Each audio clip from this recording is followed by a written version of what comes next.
Charity 6.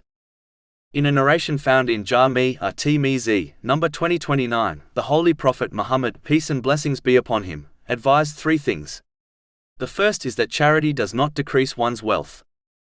This is because whatever a Muslim spends for the sake of Allah, the Exalted, in respect to any blessing such as time, Allah, the Exalted, will compensate them.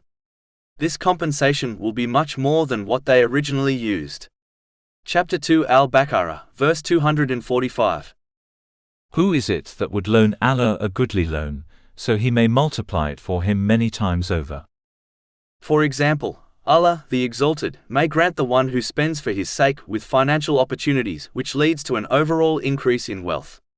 In addition, this could be referring to the reality that whatever is destined to be spent on a person, which is their true wealth, can never change irrespective of their behavior or the behavior of the entire creation.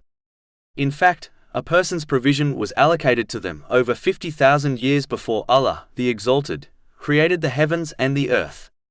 This is confirmed in a narration found in Sahih Muslim, number 6748. So in reality, one's charity will not change the amount of wealth which is destined to be spent on them, such as wealth spent on their food. Finally, charity does not reduce one's wealth, as one is only depositing their wealth in their hereafter account. This is like the one who transfers money between two bank accounts their own. In this respect, charity does not reduce one's wealth, as the real beneficiary is oneself. Remembering this will prevent one from seeking gratitude from those they aid, and it will prevent pride, as one is, in reality, benefiting no one other than themselves when they give charity.